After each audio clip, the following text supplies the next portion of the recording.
shit, because I was getting ready about to start cooking. yeah, hold on. All right, I think I'm ready. Hey, what episode this is? Shit. Hold on. 61? Let me check. I think it is 61. How it sound on the microphone? Good. Clear. Nigga said, I was on the microphone. It was clear. My voice is actually kind of hoarse right now. I was concerned whether or not that was going to be good. Here's the thing, it's just us.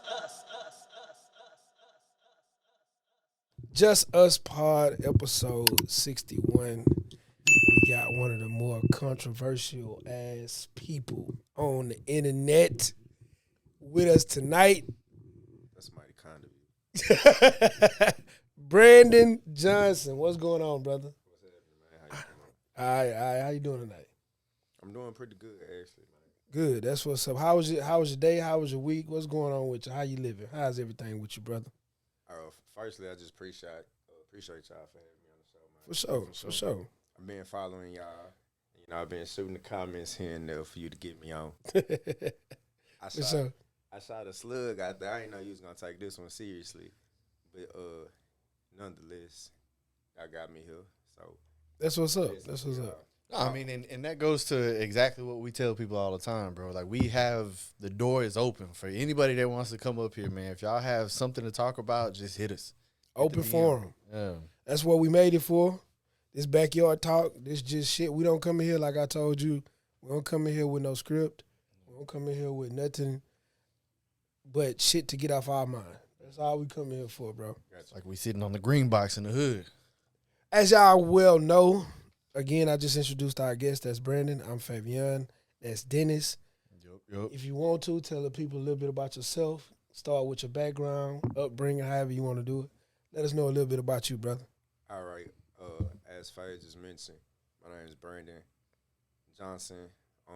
Some know me as Brandon Hamilton. Some know me as Brandon Johnson. Some know me as Brandon Johnson Hamilton. Why you got all them damn names, dog? Fam got What's- a million aliases. What's up with all of that? Anyway, let's talk about that for a quick second. So look, I was born. To me, I grew up as Brandon Hamilton, right? Mm-hmm. I grew up part of the Hamilton family. However, I was adopted by them, so I carried their name, but I wasn't their blood. Okay. And I came up through school as Brandon Hamilton, you know, grade school all the way through middle school. High school roll around, driver's ed comes, you know, you're taking your driver's test, getting permits and stuff like that. We head up to the DPS, you know what I'm saying, feeling good about myself. I took my driver's course, I'm finished with driving school. I had my birth certificate, got my social security card, I got my school, my transcript, you know what I'm saying, I'm finna do the thing. As I'm walking up to the line to sign in, I'm looking at my social security card and it say Brandon Johnson. I'm looking at my school papers and it's saying Brandon Hamilton. I'm just like,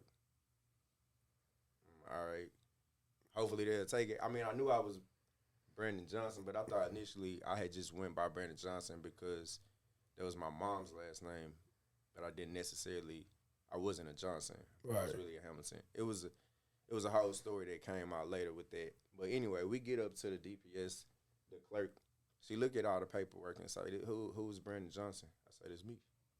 She said, well, who's Brandon Hamilton? I say, it's me. She said, well, why you not Brandon Johnson Hamilton? I was like, well, I'm Brandon Johnson. She was like, but who's Brandon Hamilton? And we did this probably about 30 seconds. And if you know anything about the people at the DPS, their attitudes be ass. For sure.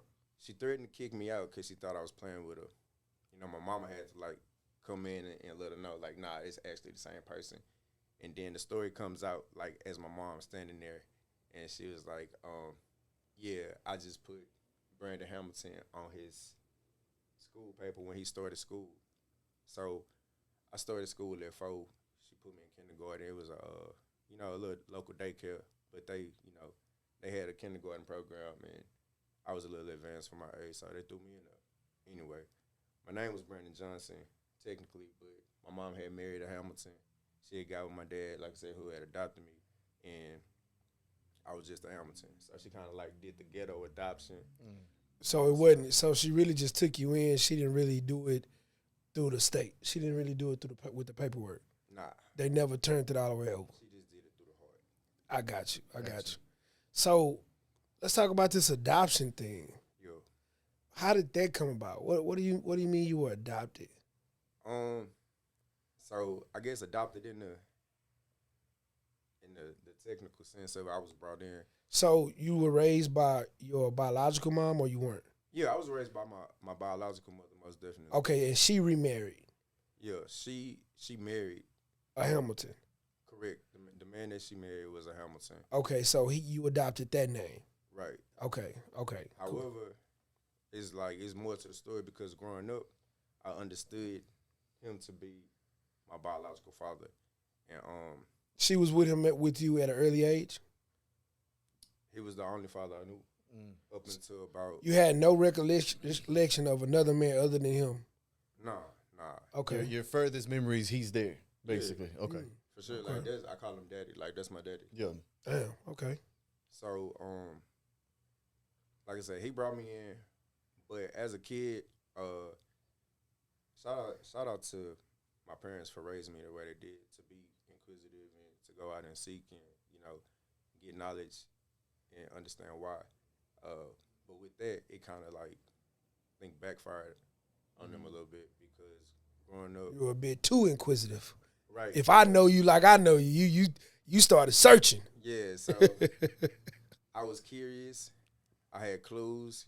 I had a archive of stuff over time, and eventually, I just concluded that this man is not my biological father. And Around what age did you definitively say, okay, nah, this ain't him? Definitively, when you were like, nah, this not my, on your own, not someone coming to tell you. When you looked up and you said, okay, I've gained enough research, I found enough stuff. This ain't my daddy. Definitively. That was probably about 10. 10. Okay, what brought you to that point? What gave you the something not right here? This ain't my daddy. What was that moment? It wasn't one moment like that, but it was a series of them. You know what I'm saying? For instance, my dad, he has a really good friend who carries, his son, his first son carries his name. They all carry his name, right? And when you say your dad, you're talking about Hamilton. Right. Okay. The Hamilton. He has a good friend, excuse me, my bad. Let me rewind it. His good friend and his firstborn son were like my dad and me. So my dad's name was my dad's name is right. Okay. And then I have a brother named.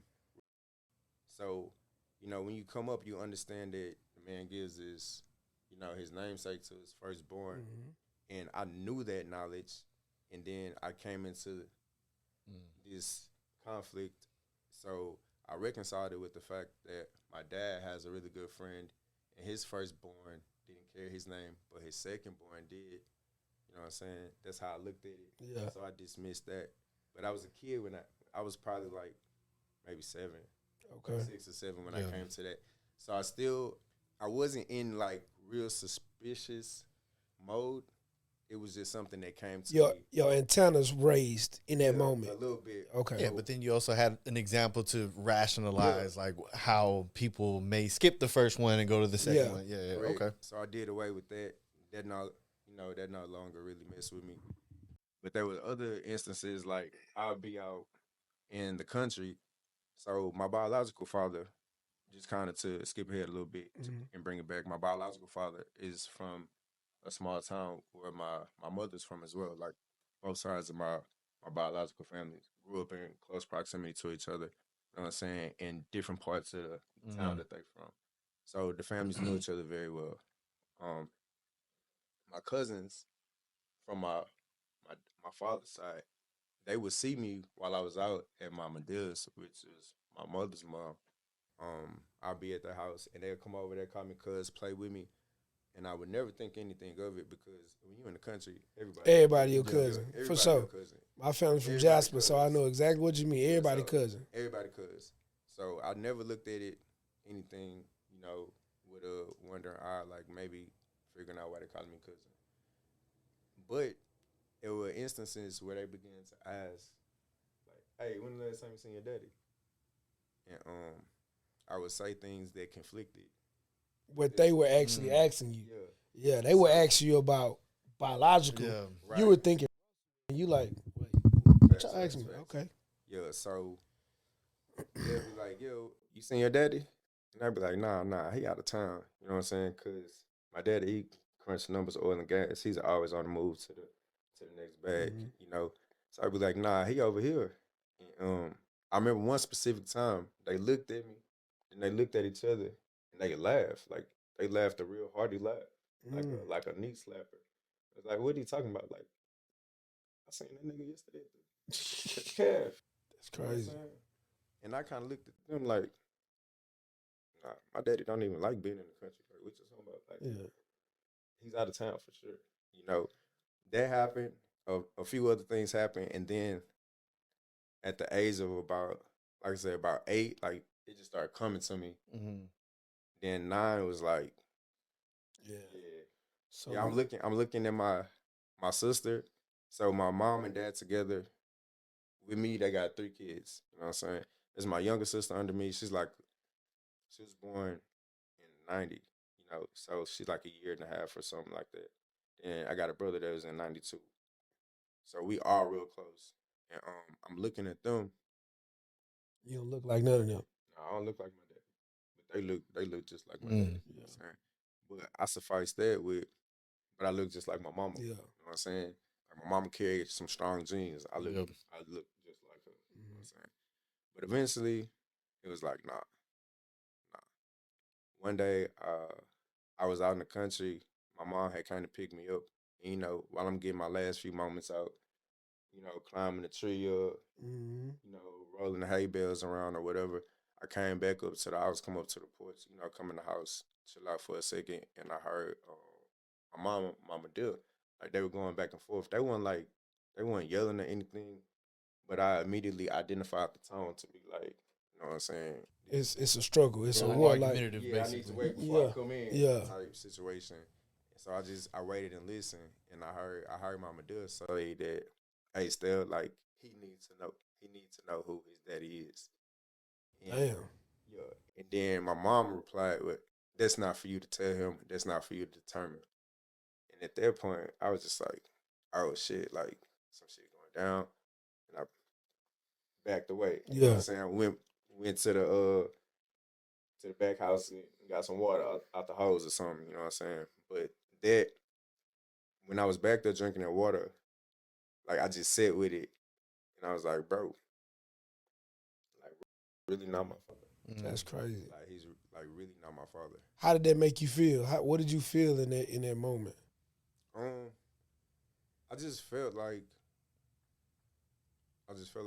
why are they not telling me?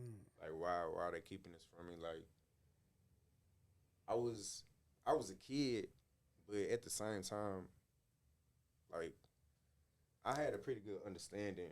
We just talked about Yeah. this, bro. We just talked about this. We were invited to another podcast, and we talked about understanding that your children are emotional intelligent enough for you to come talk to them about certain things. Facts.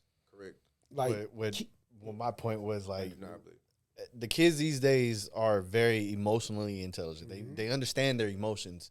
They're just not the greatest at managing them yet, right? So that's kind of where we Because have they're to still continue to kids. help, you know, help them with the management of their emotions. But like my question would be, and I hate to skip like so far ahead, Nah, but go ahead. if you think back to the way it made you feel in, let's say, the next years of your life, like, do you think that it impacted you in a way that you started acting different or acting out or like, Sure, bro. just Like, so you say at the age of 9, it was definite. Like, all right, now you know, now, I'm my daddy. I got another because father immediately out here. resentment comes Right. for sure. So let's just skip past the resentment came, right? Yeah. But it wasn't resentment immediately. Mm-hmm. You know what I'm saying? Before the resentment, it was confusion. Mm. So now was a definitive age where I knew. About 10, I said on it. About 10, I asked my mom about it. I flat out asked her. So from 8, when you heard them talking in the house, you sat with that, and nobody came to you until about the age of 10. No, I didn't say anybody came to me. Right, I'm saying you went. Before you went to your mom. Nobody ever said anything after that conversation you heard when you went and drank that water in the water hose. Not to the effect of you don't that not your that, but you sitting with this. You heard this. You know this. Yeah, it's fucking with you. Damn, that's crazy. Okay, so when you take it to her, let's go. Like, I flat out asked her. It was a real casual moment. I think like we in the car or something, and I said, Mom, she's like, what's up? I said, is Gerard my father? She looked at me. She said, what?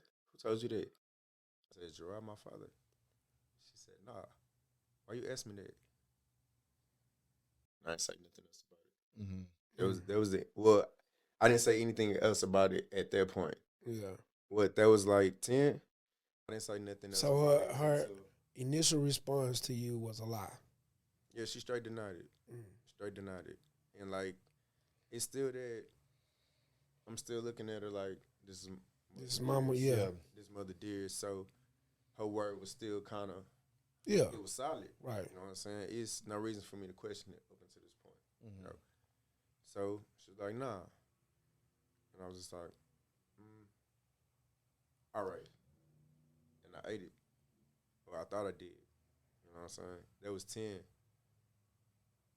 From 10 to 12, like, I went on a total monster, bro.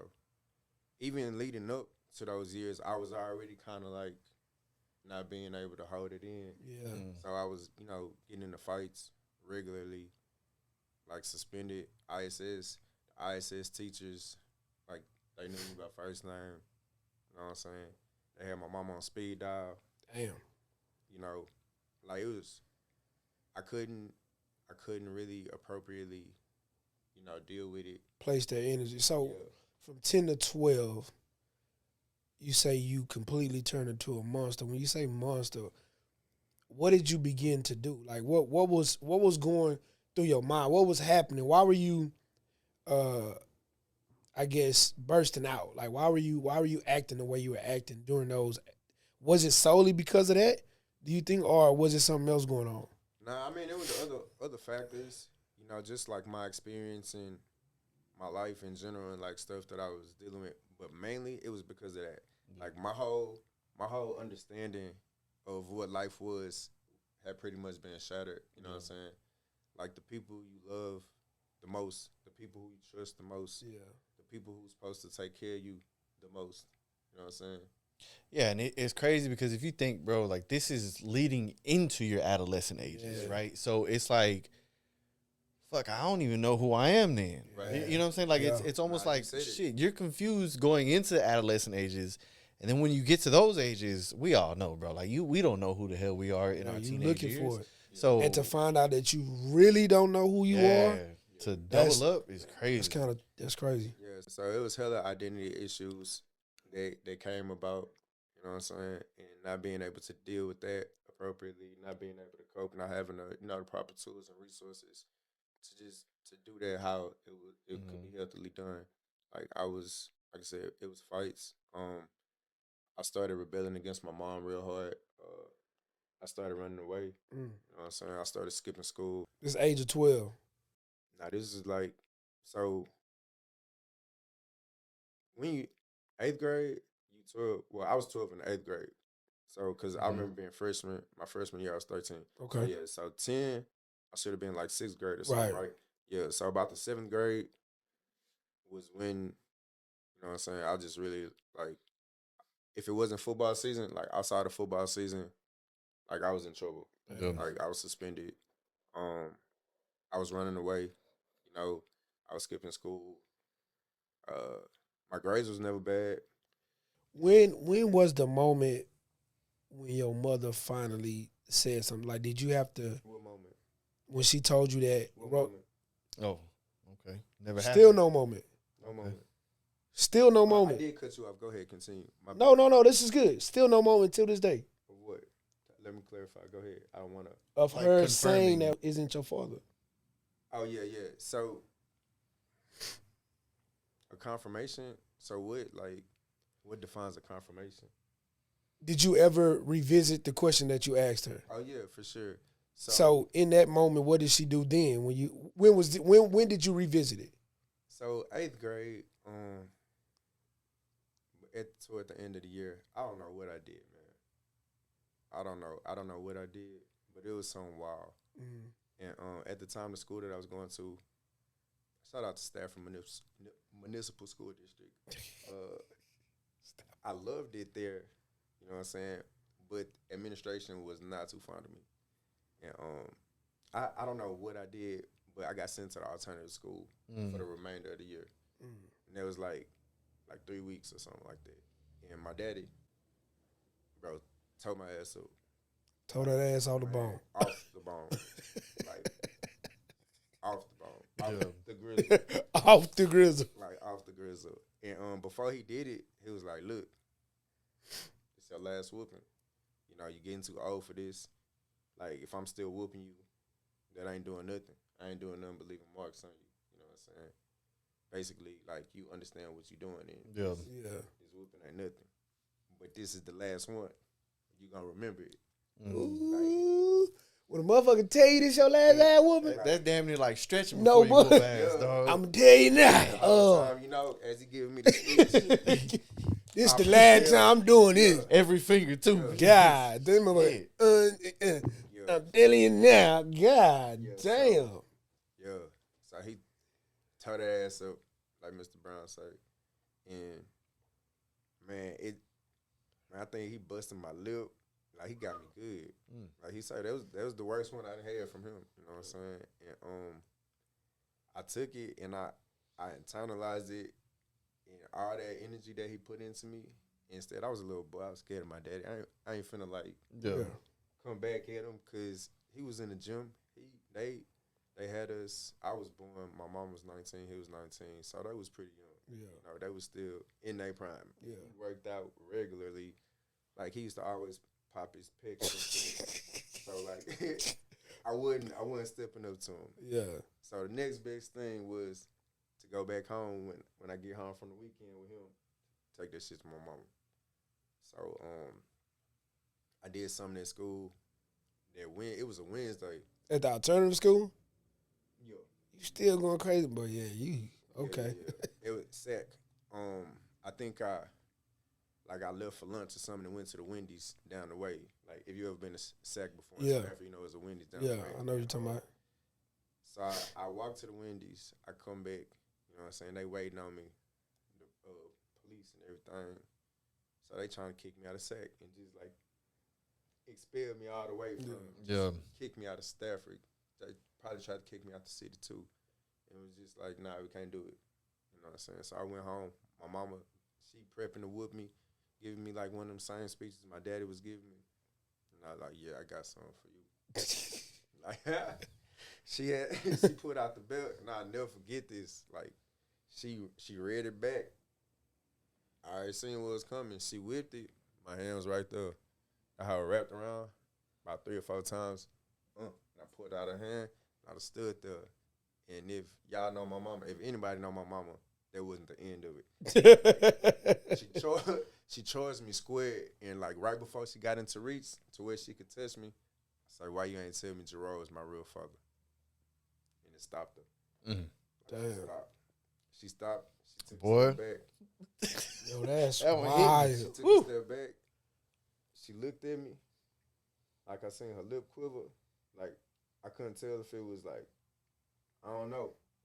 I thought she was finna like reach out and touch me. But she stood down, she turned around, she walked out the room. That was a Wednesday.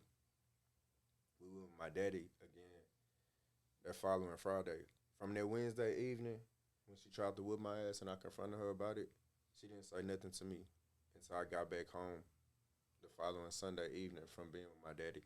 She told him to talk to me about it. So, you know what I'm saying? He handled it. He talked to me. What did he say? What was that conversation? It was like, man, I really hate that this came out like this. To be honest, he was kind of like, this was all her idea. And me, when I say me, I'm talking about him. This is what he's saying to me. He's like, I felt like we should have told you a long time ago, like a long time ago. And from what he would say, he was like, my mama, she would contest it. You know, She just didn't want. come at him strong, like this. This is for me to handle. Yeah. You know, type shit. And So have you ever? And I don't mean to cut you off, but have you ever had a conversation and asked her why she was so against telling you earlier? Yeah, for sure. What was the response? Did you get a direct response? No.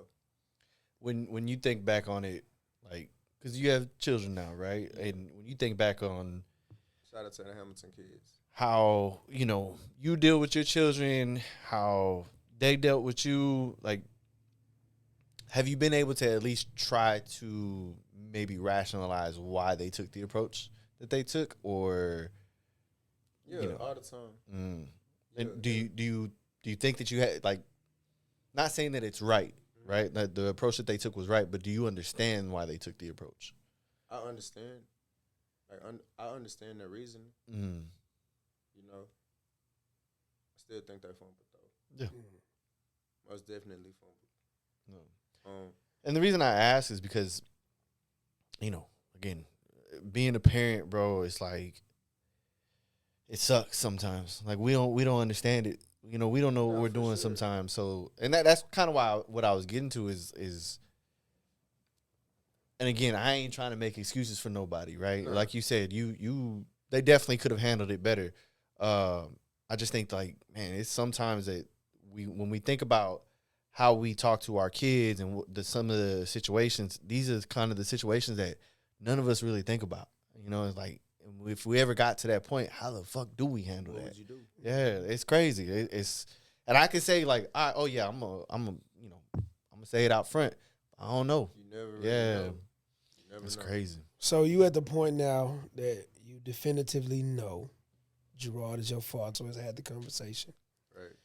Now you're well into your teen years. Mm-hmm. What's happening with Brandon Johnson Hamilton from the moment you now know and understand that? I was still Brandon Hamilton at that point. Okay, Brandon Hamilton. What's going on with you from 9th through 12th grade? What are those years like? You now know that's 8th grade, that's over with. Russell has told you, your mom has confirmed. Now you're going into high school, you have to become your own man. What are those years like that when you figure that out, you find that out? Well, before we even got there, like, immediately after the confrontation, there was a fallout. I turned it up, and to be honest, I began at that point to develop a disdain for women, bro. Damn. Like, overall, like, the whole entire gender, because this is my absolute female. Like, this is what I know a woman to be. This is my ultimate woman. And your mom, and now she's showing you that that's a woman who you don't like. No, it wasn't that. It was a woman that I don't like. It was just like, this is who women are. Damn. You know what I'm saying? Like, this is, because that was my prototype. Yeah. That was my blueprint of a woman. You know what I'm saying? Boy, that's something. cold. That's something right there, boy. That really shaped my whole mindset. You know what I'm saying? Toward women moving forward. And for a long time, I was angry, bro. Like, I was angry, not just at women, but like the world. Yeah. So, like, I hated everybody, including myself. You know what I'm saying? So I walked around with attitudes. I was ready to squabble at all the time. I didn't care win, lose, or draw. You know what I'm saying? If you give me too much, I might poke you. Like, it was just whatever. And I don't know. It was a real real crazy experience. But before I got to high school, the summer of 8th grade, the summer immediately after 8th grade, there was an incident that occurred. A dude, one of my partners, one of my down partners, you know what I'm saying, at the time the apartments we stayed in, there was this girl from around the way, you know, she used to always come around, you know, I think they used to fuck around on the side, but she was just like, she wasn't his girlfriend or nothing. Yeah. She was just, you know, a girl from around the way. So, this particular day, we had been playing, we was in his room, I believe, and he threw a nerf ball at me. The nerf ball missed, go behind him, break the glass, and you know, we in his room and break his window. And so we like, fuck. Like, we kids, like his mama gone at work, my mama at work, I ain't even supposed to be over here. Yeah. We breaking windows and shit. So we stressed. We trying to figure out, you know, how to fix this. So got the grocery, the plastic bags and the duct tape and everything. And then here comes, you know, our girl, and we like hella irritated. And I don't even know what possessed me to like come to this. But I had, before I used to go around, I used to boil water and put it in water bottles. I can just go around spraying people with boiling hot water. God damn. Water, you know what I'm You saying? was a menace, bro. God, they turned you to another person. Lord forgive me, please. Jesus Christ. This particular day. Man, put your damn phone up. I didn't have no water bottle, you know what I'm saying? So she came around the corner heckling us about the window being broken. Oh, shit. And I was like, you know, we ain't for it today. We ain't feeling it. You see, we going through some shit. You see, we stressing. We ain't got time. You know, she continued to heckle. I say, man, look, you keep playing with us. I'm going to douse you with some boiling water. She said, you ain't finna douse me with shit. I said, all right, bet. I'll be right back. Go put the water. I'll be right back. It's crazy. You gotta prep the water. You gotta for prep it, the bro. water. That's crazy. You went in the house and boiled the water? Yeah, for sure. So I boiled the water. I came back outside. I was like, all right, bitch. Like, the water boiling. Like, this thing, you got time to go. Because the water is boiling. That is nuts. That boy said, all right, bitch. The water boiling. You Like, got she time didn't to go. She didn't leave? Nah, she continued to heckle us. So I come back in about 5 minutes later. The water sure enough boiling. Turn the stove off. And I bring the pot back outside. I set it on the little AC unit. As we continue to work, I say, see, I'm not playing. Like, here go my pot of water. Like, go ahead, go about your business. Like, we're not playing. She said, oh, you ain't gonna do shit with that. I said, all right. So we go back. Like, I got the duct tape in my hand. She starts talking shit to bro. Yeah. I don't know. She said something triggering to him. He was like, fuck it, Brandon. Get her ass. That's all I needed to hear. Doused her ass. Doused her. And it's crazy. Like, I truly feel remorseful for doing this shit. Because it was totally wild. But I'll never forget, like, see it in my mind, bro. She, like, kind of, like, shrieked and, like, fell to the ground. And in my mind, I'm like, haha, bitch. Like, I told you to leave us alone. Like, now you got some hot water on you. Where did you douse her at? She like it like hit her shoulder, like okay, like that. Side. Yeah. She saw when she seen me coming with the water issue, she was like, "All right, maybe I need to leave." Yeah, it was too late. Yeah, like you had already made up your mind. Yeah, so I kind of like on the side, like got her arms. I think like her arm kind of blistered a little bit right here. She had like something on her side. So that was in the day. Later that night, we chilling in apartments at my other partner house. This is before cell phones, so we was walking around the apartments with the cordless phones. Yeah, you know, from the crib. Yeah, we was advanced with cordless phones at the time, so they had some rings on them.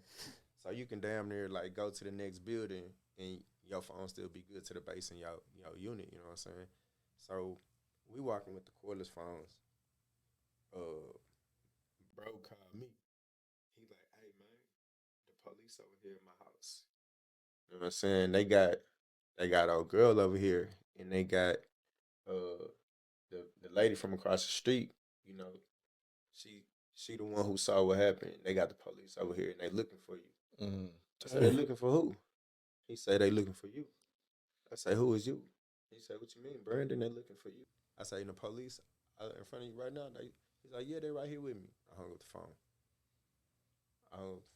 Like I said, I was at my other partner house, and before I hung up the phone, in the beginning of the conversation, he asked me where I was. I told him, and sure enough, a couple minutes later, when I had the mind to get up and like go ahead and leave, like I said, it was nighttime. I seen a flashlight, like the light bouncing down the sidewalk.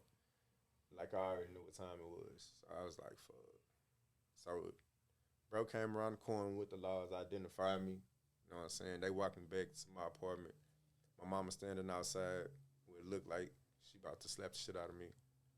And so the police take everybody's statement down. They asked me what happened. I was just like, I don't know.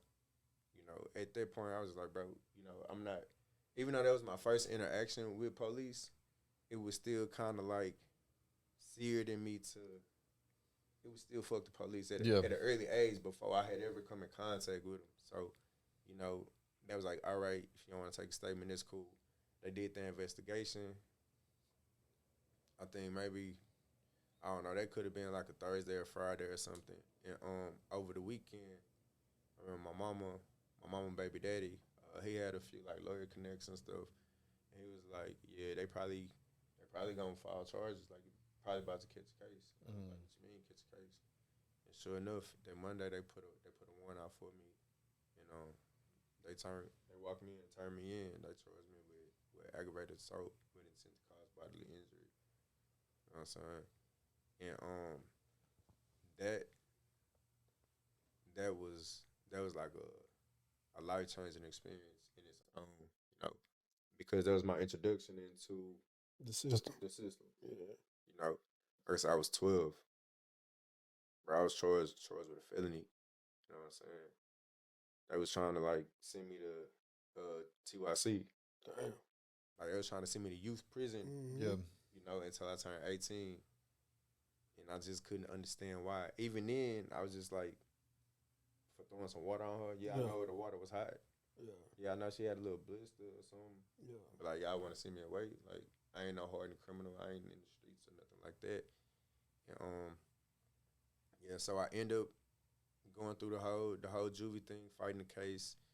You know, being on house arrest, and I when the case all that was resolved and I was put on probation, I couldn't go back to the apartment. Excuse me. I got probation. You know what I'm saying? After fighting the case for like 7 months or so over the course of the summer. I don't know if it was 7 months, but it was over the course of the summer. And then I didn't get to ninth grade. I didn't get to high school until like October of freshman year. So when So did yeah, school start? school used back then it was starting in August. So yeah, you missed like 3 months, two and a half months. So I missed August, September, and October. And if you know anything about Marshall, that would have been my First semester, damn yeah, near. that would have been the first year. I missed the doors open Yeah, in Marshall, yeah, but I was a part of the first 4 year Yeah. class, and it was crazy.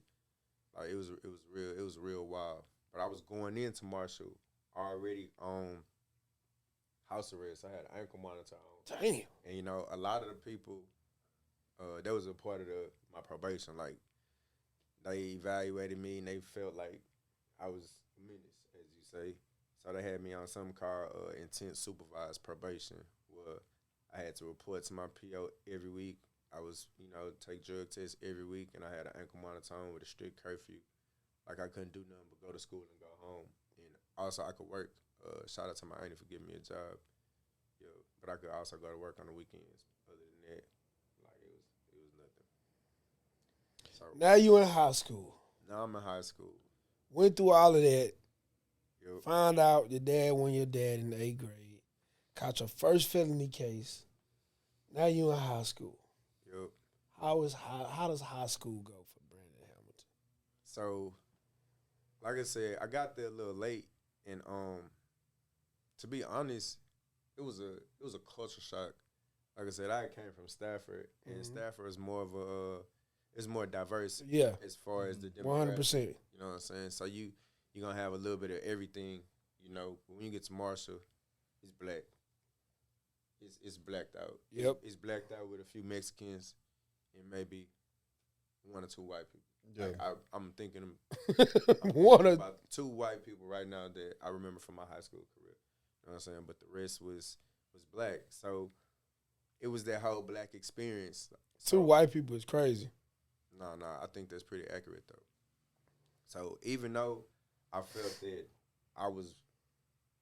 I was of the culture, Right. you know, but when I got to Marshall, I realized that maybe I was of the culture, but I wasn't as immersed in it as I thought. Because at Stafford, it was a pocket of us that hung together. But even still, those blacks were not the blacks that was at Marshall. Right. The blacks that was at Stafford came from, most of the blacks at Stafford came from two-family household. And if, maybe if their parents were single, they was okay for themselves. It wasn't look, I was one of the few welfare babies, one of the food stamp babies at Stafford. Like, for the most part, like, all my friends were affluent, in my eyes. So when I got to Marshall, it's like Ratchet City. Yeah. Like, it's going down. I'm seeing girls with they thongs pulled up, the thong strings. So everybody can see. Yeah. Pregnant girls walking around. Like, I'm walking through the doors, dudes squabbling to the left, dice games to the right. Like no exaggeration. And what's crazy, this is the introduction to Marshall House. This is the first time any kids was in this school. Yeah, these are I remember it like yesterday. These are students breaking. And I ain't even go there. Yeah, it was. So you seeing all this going on, you already, does that, for lack of a better word, does that turn you on? Because you already, like, you lose something. You mean walking in? Yeah, walking into seeing all that. Does that make you happy? Like, oh yeah, I'm home. Like, these my folk up in here. So, yeah, I wouldn't say it turned me on, but I was just like, I felt relieved. I was just like, okay. It ain't just me up in it big. Right. Yeah. So the focus not going to be on Yeah. me. You know what I'm saying? Okay. I seen people who had the same probation officer as me. Like, I seen niggas who was, like, out there, like, jumping off the porch for real. Like, out there getting into heavy mash mode era, heavy 100 click era, like, all of that. The beginners of all of that. Yeah. Like, some of the founders and stuff. Like, I was in juvenile, like, with them, or we had the same PO. We did community service. Like, it's crazy the way all that happened and how I was implanted into it all. But Marshall, it was wild. I did feel at home. In hindsight, though, I wish I would have stayed at Stafford because I felt like my educational career it would have been a whole lot different. At Marshall, it was no. I ain't gonna say it was no motivation because there were some sources of light there as far as like teachers and administration, that wanted you to actually be something and didn't have no reservation about telling you anything about yourself or like stepping in as that mother by proxy or that father by proxy. But for the most part, the influence, it wasn't like that. At Stafford, like I said, the group of friends I was hanging out with at Stafford was not the group of friends that I was hanging out with at Marshall.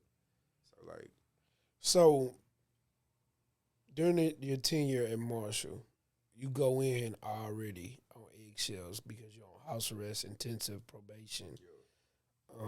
Were you provoked at all? Were you still doing things that you knew you shouldn't have?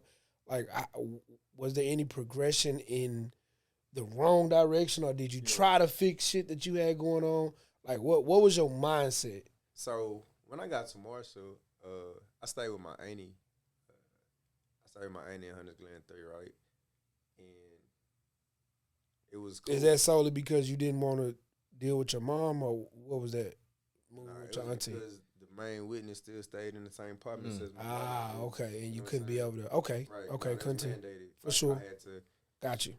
I actually could not get out of juvie until they had. You had a new address. Yeah, I they had got a you. good address for me. So my auntie stepped through. You know what I'm saying? Provided the address. I went to go live with her. The same auntie that gave me the job.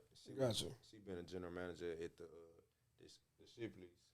You know, on the corner of 2234 in Lexington for like as long as I can remember. Okay.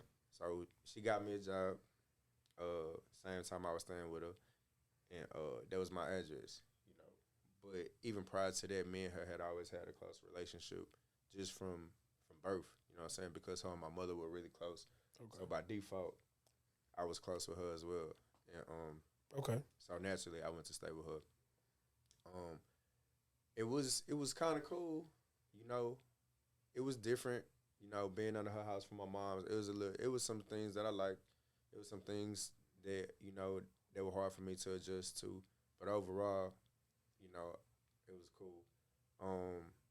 As far as just abiding by probation and doing the right thing, my auntie was like, she was strict. Like, she was strict as hell, you know. But at the same time, she was rewarding. Okay. Like, handle your business. I got you. I got you. Yeah. You know what I'm saying? You know, you want these J's, you know, I ain't gonna buy them for you. But I'm gonna let you come work. I'm gonna let you come get these hours, you know. But then I'm gonna take you out to eat. Yeah. I might make you tip, but we finna go to Papa Do's or something, you know. So it was always rewarding that the exchange was there, the incentive to doing the right thing. Do right. And I think that in her parenting, I think that she did that really well, you know, in order to kind of get a push out of us, of me specifically. But it was cool. My mom, she got, I think maybe after 2 months or so of living with my auntie, my mama got a house in 1 and 2, in Hunters Glen 1 and 2, which is, you know, naturally down the way from Hunters Glen 3. Yeah. So we moved with my mom. A PO come, they moved me over there. I'm still on the ankle monitor, you know what I'm saying? So I say goodbye to the street. Then my auntie stay on all the people I met, you know what I'm saying? Shout out to KZ, you know what I'm saying? One of the first people I met when I was on probation. Like, he used to come in the backyard hoop with me when I was on house arrest, you know, just chop it up, hanging with me. Like I say, RIP to him, man. He was one of the first ones to really just held me down as far as Hunters Glen 3 went and kind of like welcomed me into the neighborhood, and everybody else was able to come in and accept me. But my mama got the address in 1 and 2, so I moved over there. I wasn't really out there thugging, you know, because I had good people around me, like my friends that was on my street. You know, they wouldn't let me trip. Yeah. Well, where you stayed in 1 and 2? On Whispering Pine. Okay, we was on Delwood. 1003 Whispering Pine. We was on Delwood. So yeah, Delwood, that's That's where Jay and them was. Delwood, that's in Deuce Glen. Yeah. That's 2. Kind of like by the park, if yeah. I'm not mistaken. Mm-hmm. Yeah. So we was in 1 and 2. Okay. You know, like I said, I had people that they'll pull up the basketball goal, they'll drag the goal. Always, that's what we did, for sure. They'll come hoop with me, you know. They know I couldn't go too far. I couldn't shoot no half-court shots, nothing like that, because I'd be out of range. You know, my mom couldn't start going off. That's crazy. So I was straight driving. But, you know, the hood fucked with me. They ain't let me do no dumb shit. I would say that about most city kids in general. You had some that strayed away, but you did have some that made you stay accountable to shit that you needed to stay accountable to. Oh yeah, facts for sure. Like it was good. It was good shit in most city, dog. Yeah, like contrary to popular belief. Yeah, we got good hearts at the end of the day, you know. Yeah, some of y'all all can be fucked up though. Yeah, I mean that's not even just regulated to most city though. Yeah, that's life. That's what East side the same way.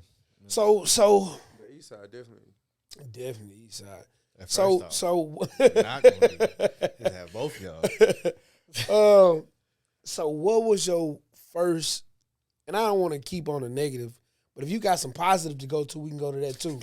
It ain't seem like what. These years was dark. Right. I made stuff positive. Like, okay. Stuff would happen like like payday. Like I looked forward to payday or like if I aced a test or something that I ain't studied for and I knew I should have failed it or something. Yeah. Or it was small things like that. So you in 1 and 2, back staying with mama. They fucking with you in the hood on the street. You chilling. What was your first bit of adversity you faced, either while on probation or after you got off? What was that what was the lead up to anything? Yeah. Okay. So To your next incident. freshman year, I get there in October, late start. I go without incident up into finals. When you Idle time. bro idle time. Idle time. I had took some finals. I was exempt. I don't know what the situation was, but I was at school during school hours with no finals to take. Yep. And other people was taking finals, and I was just at school. Yep. So That's normally when some bullshit happen. So me, in the back of my mind, if anybody knows me, like I struggle with forgiveness, bro. Like so, especially if I feel crossed, even at an early age, I always felt like I had to get my lick back. So, in my mind, I had been rolled on. I had caught this case. In the back of my mind, I felt like my partner had rolled on me. You know what I'm saying? Giving me up to the laws, walking them around the corner to where I was. So damn, you holding on to that? Of course, I got you. I'm with you. What I didn't know that was where we were going with it, but I got you. No, I'm with you. I'm with you. The whole time, this just bubbling in the Bubbling back your head the whole time. The whole time you getting the shipley, you at work and all that. I know I'm on house arrest. Okay. Eventually, you got to get them. They cut my monitor off like a week before finals. So like the state did. Yeah. Okay. I'm still on probation, but they take me off ISP. Okay. So Intensive. Okay. They cut my monitor. So you off. can I'm move just on freely. regular probation. I can move freely. Don't nobody. They can't check on the computer and see where I'm at. And now you got idle time. I'm at school. People taking finals. My partner short. I don't know if he had a final schedule or what, but he had also he went to Stafford too. Mm-hmm. He came over to Marshall. He was a year ahead of me. You know what I'm saying? But he was at Stafford during my tenure there as well, so we were already acclimated. Him and his younger brother, his stepbrother Ben. Me and Ben had known each other since the 4th grade. You know what I'm saying? So we was locked in already. So I had told him, "Hey man, we ain't doing shit. Like, let's go to Stafford and find Josh and beat that nigga up." So he was like, "Of course." We walked from Marshall to Stafford. It's straight up Buffalo. Yeah, it's straight across. It's probably like 3/4. Yeah, you ain't even. As soon as you hit the street, you damn near at Stafford. You ain't walking far. Bro, so we walked to Stafford. I'll never forget. I had on a FUBU jersey. It was a baby blue ombre from like the baby blue to black, and I had on some white forces and like some jean shorts. Lows or mids? There was lows. Okay. Back then you gotta know. Yeah, I ain't started rocking mids until I was probably like 10th, 11th grade. Okay. You know what I'm saying? Shout out to the mid forces era too. Hell nah, that shit was trash. I loved it, bro. I loved it. I had a nice mid run. You know what I'm saying? Mid run trash. But you walk to Marshall. Y'all get the idea to let's go. We walked to Stafford. We get a hair up our ass to go handle that. See what Josh talking about. I don't know what we was thinking. We had no plan. We was just gonna walk up in there, and that's what we did. So we come up in the school. We come up Marshall. Yeah, we coming up like the old practice football fields. We turned into the parking lot by the high school, and we come in through like somebody had walked out. It was around lunchtime. Somebody walked out to go to their car, and we came in through the side door. And I'll never forget, like the first classroom we saw. I read the door. It was ISS, and I seen my partner Princeton Patterson. Shout out to Princeton, man. Nigga really turned his life around. He a captain in HFD, and nigga, he really doing this thing. Shout out to him though. Anyway, I seen him in the ISS, and he turned around and he kind of gave me like one of them. What the fuck is you doing here? Yeah. So we passed him on, and I'm just like, and when I think about it, bro, this was really stupid. I was literally going from classroom to classroom, like just opening the door, looking for him. Like, hey, y'all seen Josh? That's crazy. Josh. Somebody seen Joshua Pebble. Anybody seen Josh? You know what I'm saying? We got through about 6 classrooms, and then from behind us, we heard, "Hey, turn around." This Officer Jenkins, I'll never forget. She an older white lady. She kind of had like reddish hair. Jets, right? Instantly. Not gonna kiss us. We went back out the door. We went out the door, like back through the parking lot, and Stafford, they got that big ass parking lot like next to the football field and the gym and all that. We cut across the field, and we see her like come out the door behind us and like kind of like tired the like, motherfucker. I'm not finna chase y'all. Like, get the fuck on. Right. So short, like he runs into Hunter's Green, which if you know anything, that's not Missouri City. Yeah. And my stupid ass, I start running down Staffordshire, which is still Stafford. Ah, shit. In minutes, not even probably, like 2 squad cars draw down, you know what I'm saying, hop out on me. One of them was Officer Jenkins, and she was like, "Yeah, this his ass." You know, once my monitor had just got cut off, bro. Like, it hadn't even been a week. That's crazy. Like, it hadn't even been a week, and I'm on my way to the Stafford Police Department, you know what I'm saying? That's crazy. Yup, trespassing. And you never got Josh. Nah.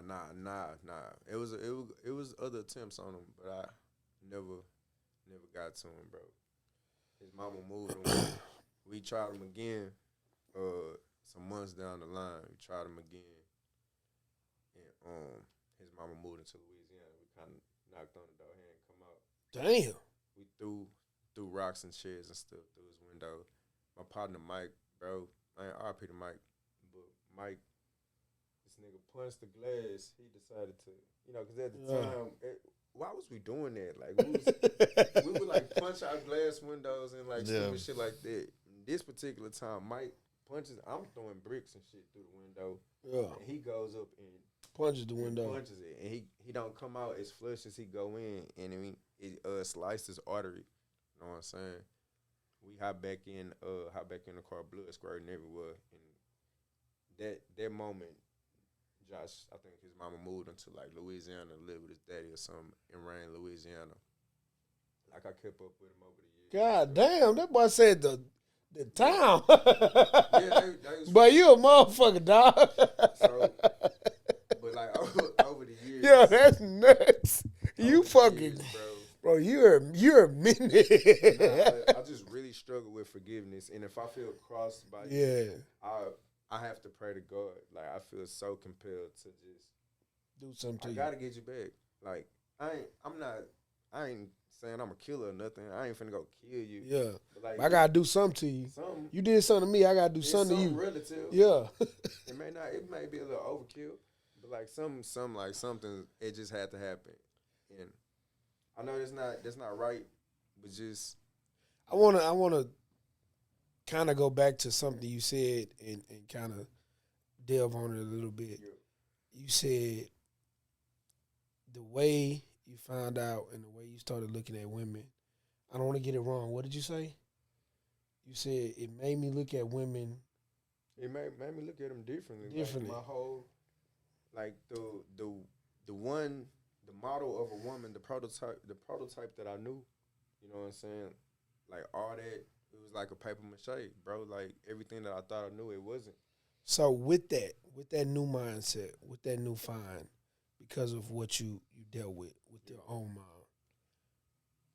how did that directly affect your own relationships with the women in your life that you dealt with? Like platonically, or like? No, women you've put your penis in. Women that you've dealt with closely, like that. Women, not no one night stands. Like, women you've really, like the mother of your children, people you've been in relationship with. How has it directly affected those relationships and how you went about those relationships? Or have you identified that it may have affected those relationships? Or at least the way that you were in those relationships, or however you want to put it. Of course. So just to give context, like, I've been in therapy for like over, I started therapy when I was 12. When I first caught the case, it was mandated. You know what I'm saying? And at that point, either every few years or for extended periods of time, I've been in some type of therapy. You know what I'm saying? So I'm very familiar to like the tools and the practices and being able to identify and understand why things are happening or being able to kind of source stuff like that. And yeah, immediately, before I even got to the women who I have children with, you know what I'm saying? I saw how it affected me in relationships. Hold up. All right, so where were we? The women. Yeah, you even before you got to the mother of your children, Oh yeah. it started affecting you with those relationships. Let's talk about the first one where it affected you, or the first instance where it was very detrimental to what you had going on. Wait, what you mean? What the first time I realized that this fallout with my mom was affecting me? Yeah, relationship wise, or with women. It was very early. I would even say like in the 8th grade. Like one of my first girlfriends, like it was like my first toxic relationship, bro. Like we used to argue. We used to argue all the time. It was like we was doing toxic shit because we thought like That was the norm. that was how relationships worked.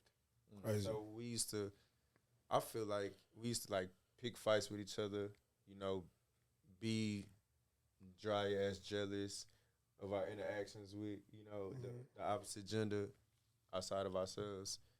And yeah, I definitely feel like their relationship was reflective of, how I saw my mother.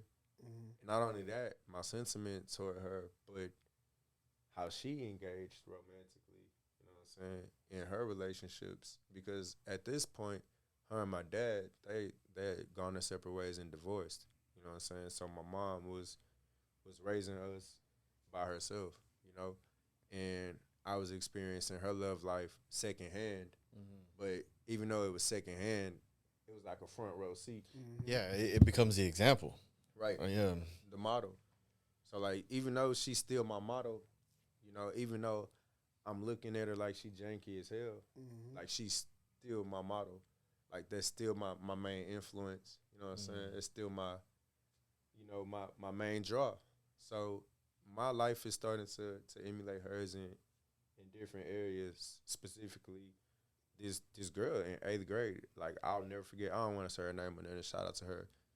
I don't know if she's healed from her toxic ways. Hopefully she has. But like we was toxic as hell, bro. Like we even had a fight one time, bro. Like a physical fight.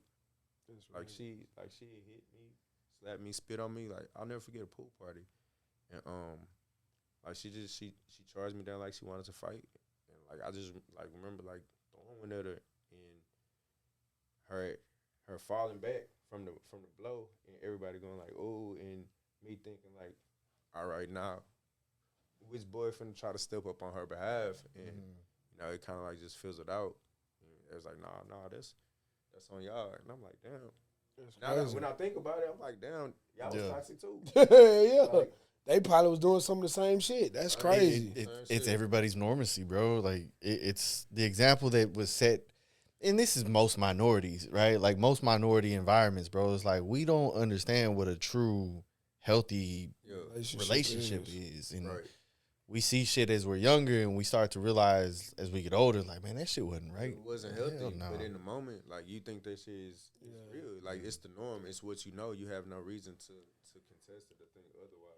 So I don't know what part of your life this is in, but this is what got you in this seat, and I want to talk about it a little bit. I made a post, and I'm reluctant to say his name, but I have to say it to reference what I'm about to ask you. Right. I said if anything happens to me, and I need you don't gotta say his name. and I need a support system, don't call such and such. Right. I'd say Houston's Nobody. activist, Yeah. biggest, Activist. yeah. And you come in and said, I wanted him to walk me into jail, Yeah. and he wanted to overcharge you. Yeah. I don't want to it's talk like- about him. like I want to 6 talk racks. about Yeah. that moment. What you went to jail? What was that? How did you? What part of your life was that? So this was like 2009. So this is fast forward. It's post high school. This post high school. Okay. This is so I Okay. graduated- Well, I don't want to go there yet because you did mention KJ, and you said R.I.P. to KJ. What was that experience? Talk me through that day, and then let's go right into that moment. Talk me to the KJ day. Okay, so as I said, KJ, he was one of my first friends when I came to my auntie hood. Okay. You know what I'm saying? And as I moved away, we kept in contact like regularly and like grew a real friendship. My senior year, unfortunately, he passed. You know, it was a fight going on in Hunters Glen 3, you know, right around the corner from his house. And a lot of us was there, probably about 50 or so kids. And Was it senior skip day? What was that day? just a regular day, two people squabbling. Like Everybody went to a certain area to see them squabble. we went to the park, yeah, because they had started in the cafeteria, and I believe it got broken up or something. Because one of the dudes that was fighting, he had got kicked out of school or something. He wasn't enrolled at Marshall no more. Okay. So, but the administration was already on top of it because they had like recently removed him or something like that. So the fight got squashed. She got ran off the campus immediately. But it was understood. We're going to finish this over here. It was going to get finished at the park. Yeah. So the who's who, everybody, you know, of what was going on knew that they was going to the park. And so they go to the park to finish the fight. They fighting, right? It's not really, nobody's really winning the fight, you know. Nobody's really taking advantage of the Knicks. And I believe, like, at the time, one of the dudes that was fighting, he was under one of my classmates. And when I say under, like, I think he banged on him or something, he'd put him down, whatever. I don't know, you know, however they said do it, whatever they do over there in that organization. But I knew he was under him. And he was getting frustrated from what I could see, like how the fight was going. Yeah. That bro wasn't like handling him, wasn't doing what he supposed to do. So he was getting increasingly frustrated. The fight got called off. The other dude that was fighting, he took off. He ran off in the distance back toward his house. You know what I'm saying? And like rumblings went around that he went to go get his pistol, went to go get the heat or whatever. And bro, mad at the little one for not handling his business, already pissed off. Like he came out of knapsack, and like he started letting shots off in a direction that the dude had just took off running was in. Simultaneously, everybody trying to leave, you know what I'm saying, leave the fight because we understood it was over. And yeah, we hopped in the car. I hopped in the passenger side. My other partner Ty was in the driver's seat, and I think Chris maybe was in the back behind me, and KJ was to the left behind Ty. But as we was pulling off, he asked Tyler to stop to let one of our other partners in, Davion. Like he was like, "Hey, real quick, let my nigga Davion in." And of course, Ty obliged. And as KJ scooted over, same time the bullets, you know what I'm saying, started coming out. Like the first and second round, one of them, I don't know, it's been like 17 years since. First and second round go through the window, and straight into his chest, killed him right there. They say he died at the hospital, bro. But like, I knew he was. We seen our life leave him. Like I accidentally closed his fingers in the door, trying to get him out the car. No response. Like when that happened, I was just like, nah, like my nigga is dead, bro.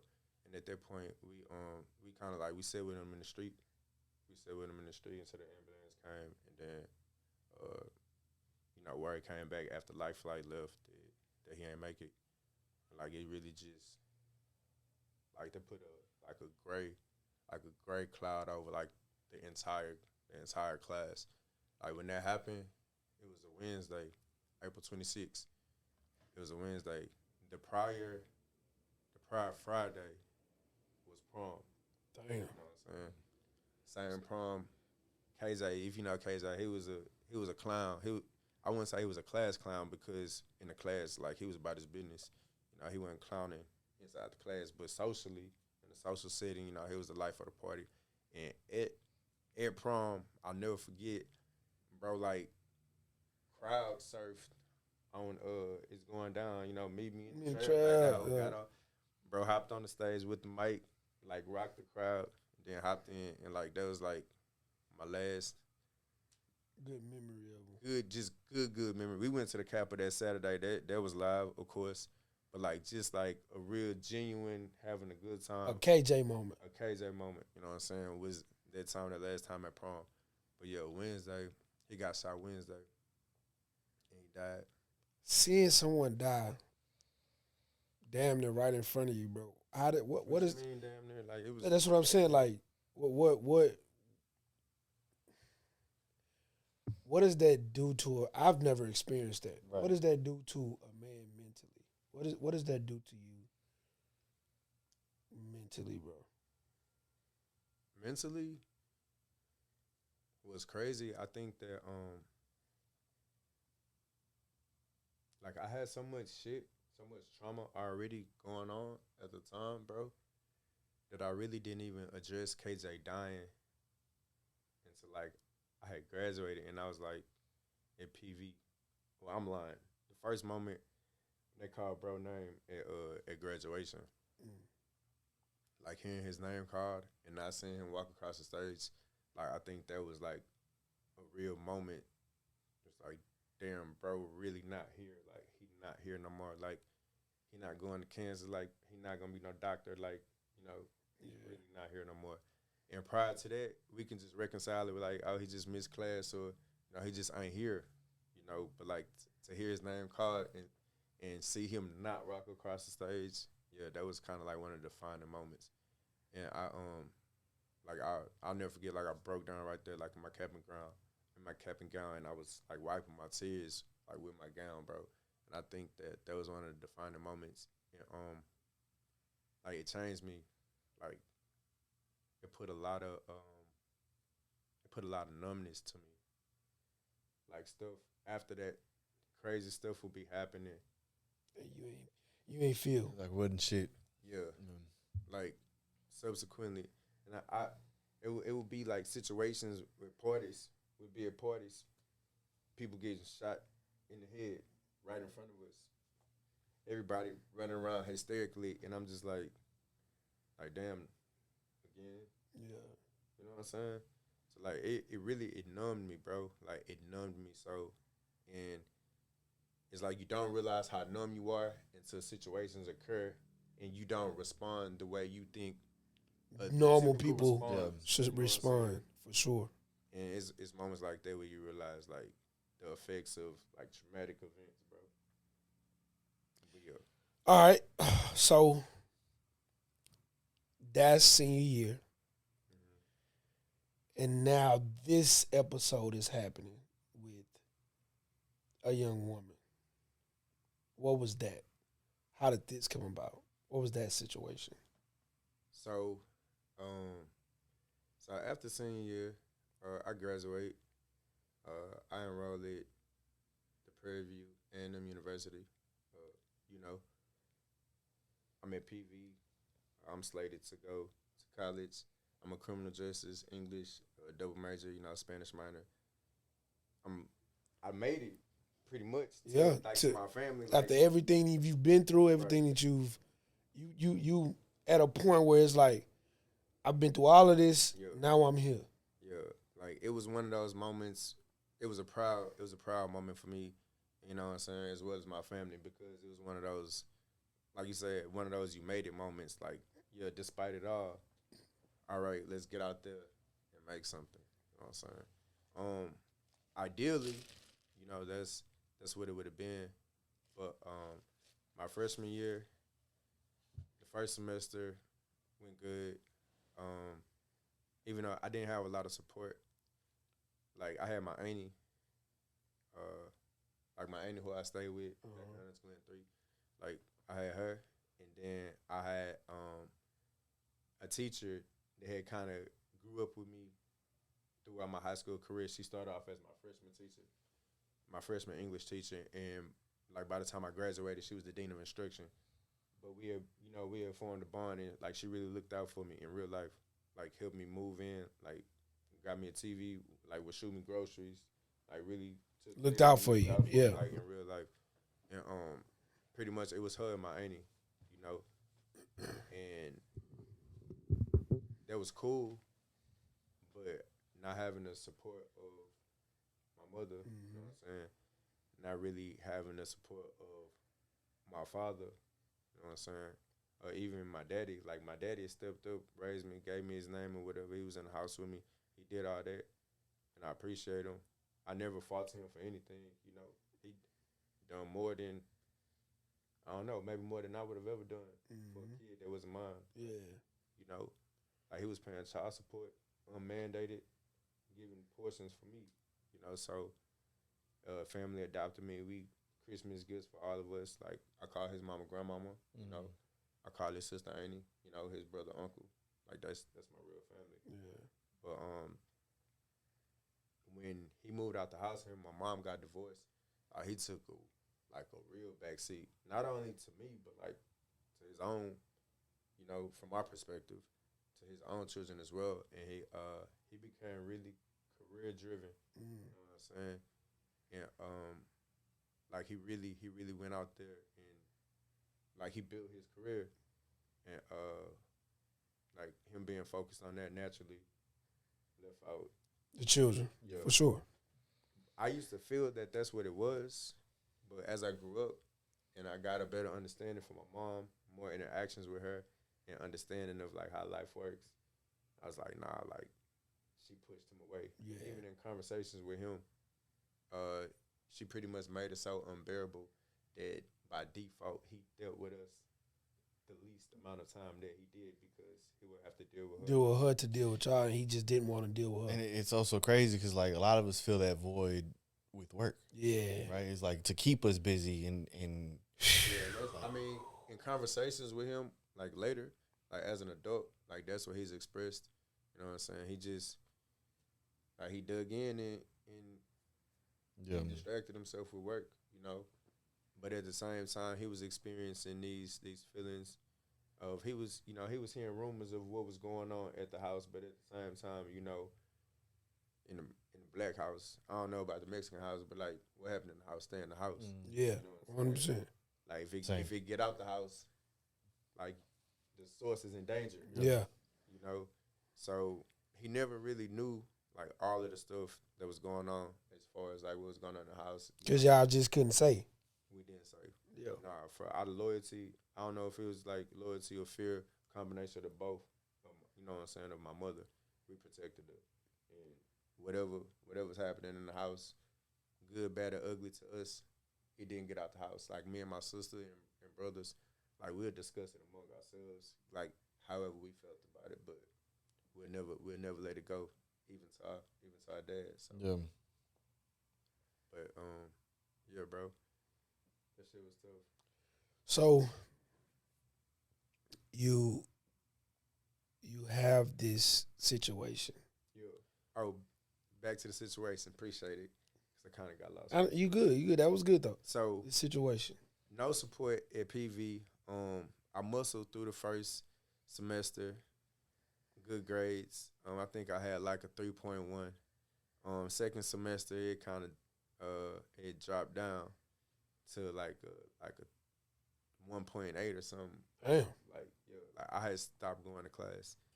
Like I was when I think about it now, like I was depressed. Okay. Like I was sleepy all the time. I stayed in bed, and like I have no motivation to do shit, and I didn't know why. And I remember my roommate one day, he would come in, he'd be like, "Damn, you sick?" I was like, "Nah." Like, so why you always in the bed? I was like, "I don't know." He was like, "Are you depressed?" And I immediately, naturally, I was like, "Nah." But when he walked off, and I was with myself and my own thoughts, like I thought about it, and I was like, I might be. Damn, I might be depressed. And that was like my first my first experience with depression. You know what I'm saying? And that kind of led me into, a dark age. I didn't flunk out. I ended up dropping out because I made it through that semester. Then in the summer, I ended up getting put on Probation. probation. Where you got to sit out a semester and then come back. Yeah, so I never came back. I never came back, and I went back to Mo City. You know, I tried to stay at the house for a little bit, but naturally with the perpetual conflict between my mother, it didn't work. So I was out wherever. Yeah. You know what I'm saying? Wherever I could be, whether I was with my partners, whether I was, at TSU with my homegirls who was at TSU, whether I was with a girl that went to HBU or wherever, I was just, wherever I could. And I remember going to PV, like the sophomore year. It was a party. It was a party out there, and I saw this girl. I saw these two girls, and they had approached my roommate, and he got like these real deep waves, like real deep waves, and but they thought his eyes was brown, but he got color contacts. Okay. And so they approached him, talking to him about his eyes and stuff, and I was like, bro, these color contacts. So that. Bro, Yeah. you hated a little bit? I Bro, hated a little bit. Maybe I did. Yeah, for sure. I feel you. So that You was 19, bro. He was 18, 19. It was cool. Yeah, like 18. So that passed. That was nothing. That was, to me, it was a drop in the bucket. I wouldn't have remembered it otherwise. But we got home that summer, and I was a part of a church ministry drill team. It was a drill team. Shout out to drill teams out there. I came back to join them before we got to nationals. Every year you got a national competition, and just the camaraderie.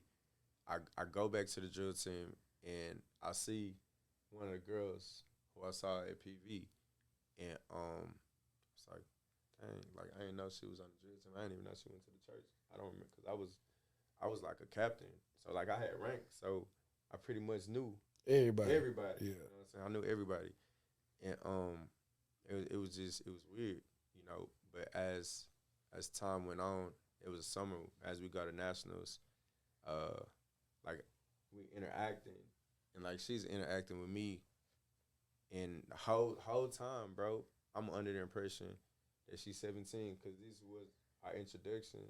I'm going off the introduction that she gave me at the Baby Dome, and from what her and Clark told me, and it's like she's 17. I got a knock on the door as we were out, and it was one of the girls on the drill team, and she was like, let me talk to you. Come on, talk to her. She's like, her. I don't want to say her name. She's like, but it's like Mary. Mary. Mary on the 15, right? And I was like, what? She's like, yeah, she only 15. And it took me out. I was like, nah, like you lying. And I thought the girl was hating the girl who told me, because I knew her to she was closer to my age. She was maybe like a year under me. Mm-hmm. I knew her to like me and have a crush on me. So I immediately dismissed it as her hating. Yeah. And then I got out and asked. I asked for myself, and then it's just like, oh shit, like she's really 15. Damn. Like she's really 15. So by the time her age comes to me, like we're already acquainted. Like we already talking on the phone. Like You've already taken it there. we already pretty much like in a relationship. Yeah. You know what I'm saying? Not officially, but moving toward that direction. Yeah. I have feelings, like legit feelings for it. And it was just like, damn, like what the fuck is this? So like I dealt with so much confusion about it. And long story short, I reconciled it all and was like, I'm already here. Yeah. yeah, she is not that bad. Like, yeah, I know I wasn't like really privy to laws like that, but I knew it was kind of flirting along the lines maybe almost illegal, but I didn't actually know, and it was she ended up running away. She ended up running away from home, and we were so deep in it together, like we in a relationship at this point, you know. So she runs away, and she hits me up. I'll never forget. She called me from the payphone at Sonny's in Quail Run, Damn. and she was like, "Yeah, I got kicked out. I'm at Sonny's. Like, come get me." I'm like, "What do you mean? Like, how'd you get there?" She crying like it's like a whole production. She's like, my dad, he beat me, he put a towel around my neck, choked me, like he kicked me out, like come get me. So naturally, I'm like, of course. So I go get her. At the time, I was staying with the director of the drill team. I was staying with her, and then I was staying with the my my colonel. Like he was really like one of my close friends. We the same age, graduated together and everything. But he was like two ranks above me. But at the same time, like he was the only person that outranked me. Like we was real good friends, and at the time they knew I had nowhere to live. I'm living with them. So when she calls me, I'm at their house, and she like, "Yeah, just come take me back to the house with you." And I'm like, "Nigga, no." Yeah. Like what? Like what? Like what are you thinking? She convinced me. Um, I ended up bringing her back to the house like the first couple of nights. Like she slept in my car with like laundry piled on top of her, and That's crazy. yeah, bro, it's crazy because the whole time she told me that She got kicked out. she was kicked out. The whole time she had ran away. So like she's sleeping in my car, and like day 2 of her sleeping in my car, police, HPD come. Like we stay in Mo City, but HPD show up. it's Quill Run.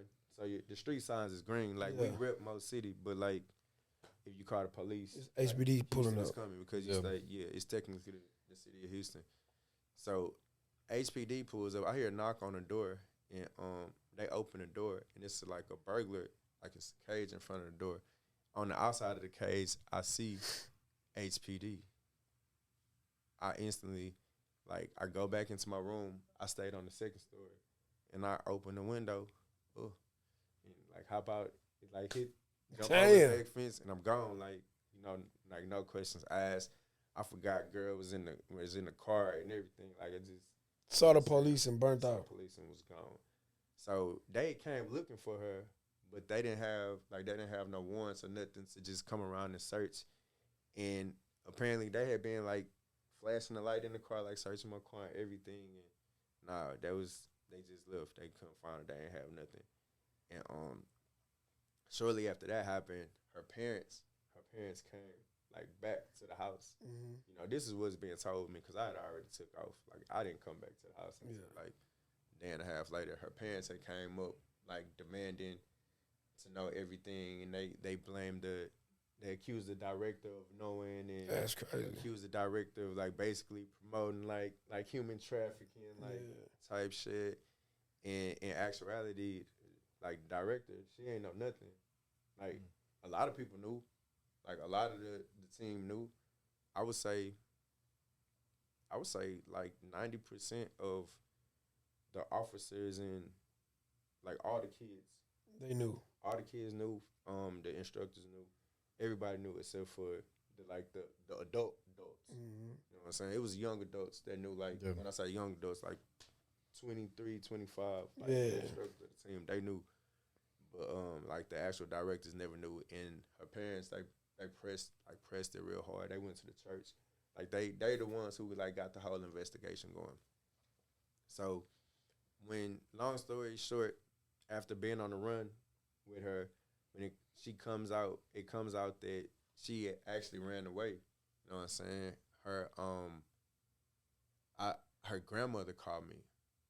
I remember her grandmother called me and was just like, please, she was pleading with me. Like, and I was so confused, like super pleading with me, like, please don't hurt my grandbaby. Like, just please take her home, Please don't hurt her. We love her. Please, like, don't kill her. Like, you know what I'm saying? I'm like, what? Like, what y'all talking about? I mean, I knew they probably thought I had her, but I was confused at like Why you Why talking they about thought that? Yeah. So I'll never forget. I got off the phone with her granny, and after I get off the phone with her, my phone rings again, and it's a deacon from the church, like one of the main deacons, like he wanted like one of the pastor's right hand mans, and he was just like he don't have a lot of words, so for him to call my phone, I was just like, bro, he's what's like, hey. going on? Yeah, he was like, hey, he's like, take her home. Ain't nothing gonna happen. Don't do nothing to it. Just take her home. And I was like, take who home? What you mean? He's like, take Mary home, Brandon. We know she over there with you. We already know. Just take her home. And I'm like, hey, Deacon Rito, like I don't know what you got going on. Click, hang up the phone. And we went to the Fountain of Praise. So after I hung up on Deacon Rito, Pastor Remus Wright calls me. That's crazy. Remus Wright calls me. He's like, Brandon, and I just heard the disappointment in his voice because he had already, like, I was on that whole, that's where I went to church at. So it had been many times where they took me to the altar, laid hands on me, prayed for me. It had been a couple weeks prior where Pastor looked me in my eye during altar prayer, was praying, telling me, hey, Brandon, we need you, because I was into it with a dude that went to the church, and like we had a whole situation that came from some crazy stuff. One of the kids who ended up going to Marshall after I graduated, me and him end up like beefing on some super stupid dumbass shit. But at the same time, I was fucking with Mary. So like they already looking at me like, you got this shit going on with him. They trying to pray for us, and now you got this girl missing and shit with you.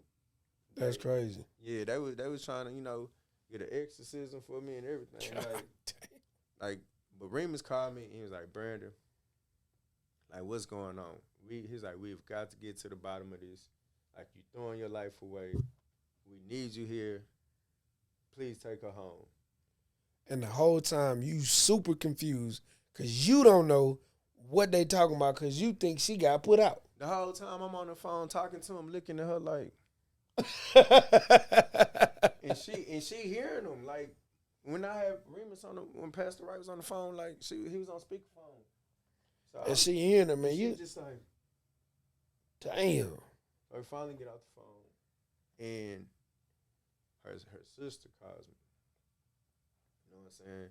Her sister's my age, and she's like, hey bro, like what's going on? Like they saying you kidnapped Mary.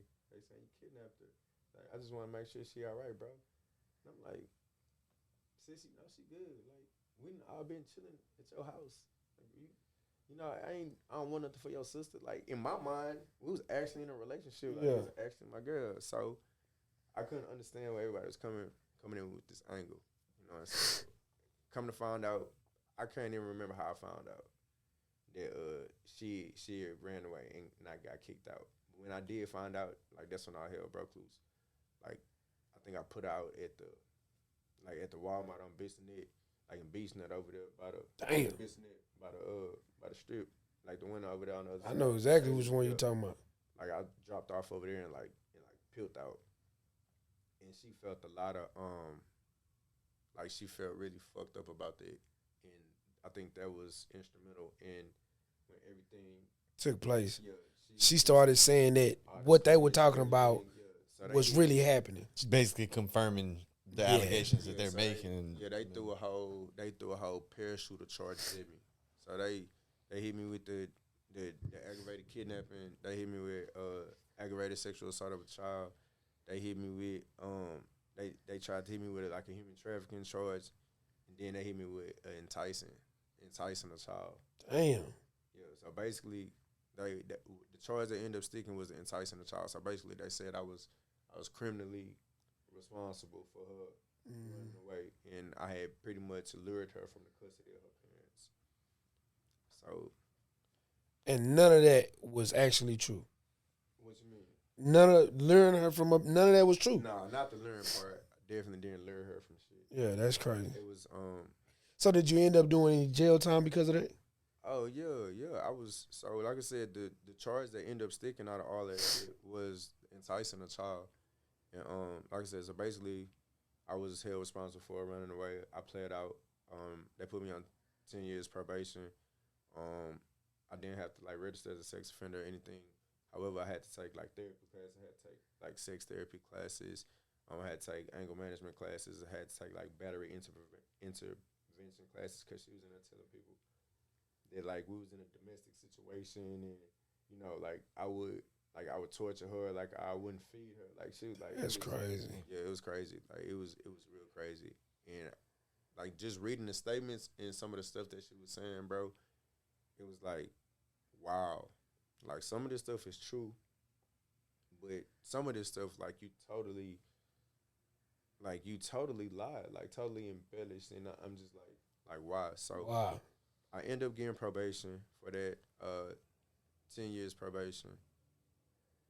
The first day I got home, I never even reported. I never reported to my first appointment. I was like 19, and I still in my head like I was still running time. I was still running the streets. Like I was like that fuck the world mentality. So I got out of jail, never reported. I ran on a run for like 9 months, and that's how the brother comes in. Cause when I met uh when I met the mother of my boys, um, she motivated me to turn myself in. You know what I'm saying? So Why didn't you report it? because it was 10 years of probation, You didn't feel like you could do it. and I was like, I'm 19, I'm gonna be 29 when I get off probation. Like I gotta pay y'all all this money. Yeah. I gotta take all these classes. I gotta do all this community service. You know what I'm saying? Yeah. For what? I was still in You a bucking mind state. You just made your mind up that I'm not doing it. Yeah, I just wanted to get out. I had signed probation. I signed probation just to get out of jail. Yeah. But even when I was signing the papers, You knew you wasn't doing it. yeah, I knew I wasn't gonna do it. So she motivates you to turn yourself in. You turn yourself in. What happened? I turned myself in. I get my probation reinstated. They reinstate you? Yeah. Wow. So I was on the first 10 years. That was deferred adjudication. So in the state of Texas, they have this type of probation, deferred adjudication. Where if you complete it successfully, like Nothing. you Yeah, don't I get was on it. conviction. Yeah, I was Like, on you it. still had a charge, but you can get it expunged, but you won't have the You wanna, conviction. yeah, for sure. So that's what they gave me.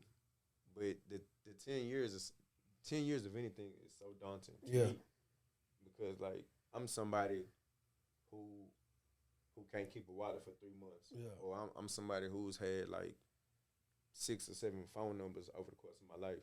You know what I'm saying? So 10 years of anything, It's too much. It's Yeah. impossible in my eyes. So I never even gave it a chance. You know what I'm saying? Of course, until I came across the lady who inspired me to turn myself in, and that's how we got to the brother. But I turned myself in. They gave me straight probation. But while I was in jail, fighting the case to get, put back on papers, the whole time, Mary is reaching out to me. Like while I'm in jail, she's writing me letters. She's sending people to come visit me. She would write me letters. And, I mean, if you know anything about jail, you got letters coming in. They finna read the letters for you. You know what I'm saying? So they'll read the letter, and obviously when they read and they know what they looking for in each particular person's letter. That if I had a dope case, they gonna be looking for shit about dope. Like if I had a murder case, they gonna be looking for me to like be incriminating myself. It's always looking for incrimination. So of course it's her writing me. So it's a red flag. Like bro, she got my tank shook down so many times writing letters. And I know in my heart, like, if niggas knew the tank was getting shook down because of me, They would have been in there rolling on you. Niggas ain't gonna roll me out, but like we would have Been rumbling. Yeah, it would have been static. squabbling. Exactly. So I'm just thinking, whole time this shit going on, I get out, they give me straight probation. I get my probation reinstated, right? I go report. first time I decided I'm gonna go ahead and try this probation out. You know, I got the lady on my side motivating me to do right. I go report the first time. First time the guy he walks me, he's like, "Oh, how you doing? You Brandon Hamilton, right?" He's like, "Yep." He's like, "Oh, okay, nice to meet you." He shook my hand. He walks me. He immediately cuts a corner to the left. And I look back at him. I ask him his name. He gone. I turn back and look around to the left again. It's a sheriff's deputy asking me to put my hand behind my back. Walk me out to the side door. I'll never forget. As soon as the door opened, it's like out of movie. Like it just started thunderstorming. Bro put me in the car. He started driving off, and I'm just like, What the fuck going on? yeah, like what is going on? Like I hadn't done anything. Like I hadn't even been out a day. Yeah. Like it hadn't even been 24 hours. Like I hadn't been in contact with her. Like I hadn't called nobody. I hadn't sent no threatening phone calls or nothing like that. So I was like, bro, what is going on? I remember asking the gentleman that was taking me to the county, like what is this about? And he was like, yo, I don't know what exactly it's about. He's like, but you need to leave that girl alone. And I was just like what? Like, so I'm thinking in my head, man, I left the bitch alone. Like what? What's going on? Come to find out, when it's a case like that, it's a protective orders against the victims and things of that nature. So there was an active protective order for not only her, but like her family as well. So I couldn't get in contact with anybody. You know, shout out to her sister. I couldn't get in contact with her sister, but me and her sister, like, close to this day. Anyway, so it was alleged that I violated the protective order by reaching out to their parents. And they had this recording, and they alleged that it was me. And it wasn't. And when that happened, when I got arrested that day, like, I immediately went back to my bed in PV. You know what I'm saying? That feeling. And it was just such a hopeless feeling. So I ended up making a probation bond, getting out on probation. Like, a probation bond is crazy. Like, it's more than a regular bond. It's absurd. I don't even know, like, how probably Annie, you know what I'm saying, my mama or somebody came through for me. And I remember telling my mom, like, before that actually went through with it, I was like, nah, like, just leave me in here. Yeah. Like, put that money on my books. Like, give it to an attorney. Like, don't get me out. Yeah. Because if I could be arrested like this for not even doing nothing, like, I don't even want to be out. Because anything could get me back here.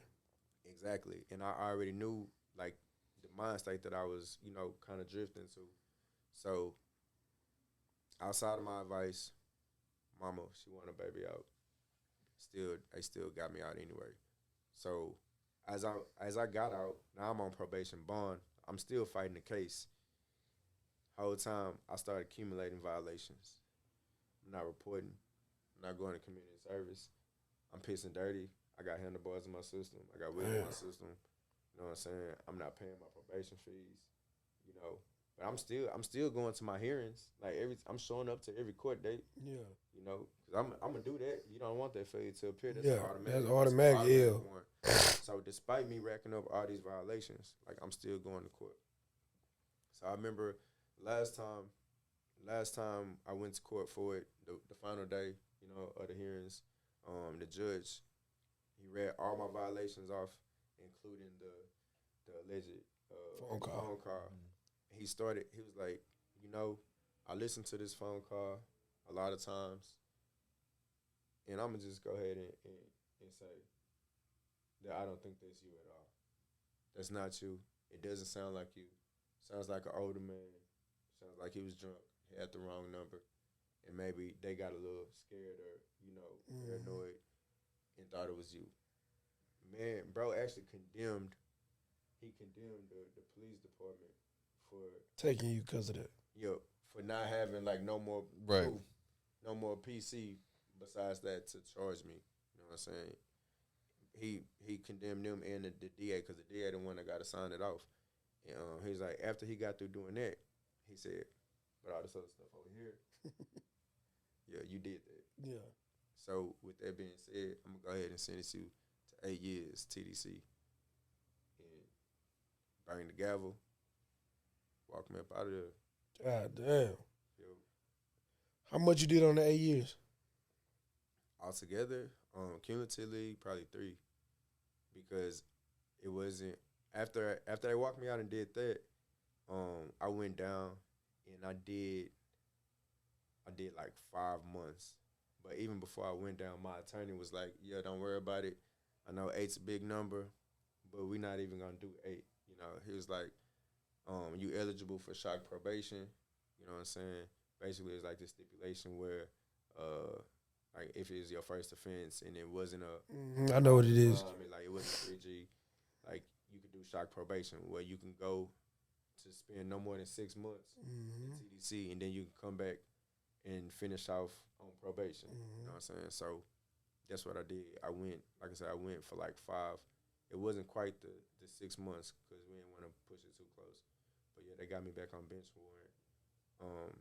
Ironically enough, I came home and had my shock probation granted to me a month after my son was born to the day, and it was a day after my grandmother had died. Damn. Yeah. With that, we're going to put a pin in it. We going to have a part 2. Brandon Johnson Hamilton, or is it Brandon Hamilton At Johnson? this time, B. it was Brandon Johnson Hamilton. All right. Like in my reputation, most cities they call me B Ham. Yeah. Hey, brother. I knew we was going to get a good episode. I ain't know we was going to get this. Y'all think we might do something? I was going to do a lot. I'm going to tell you now. Yeah.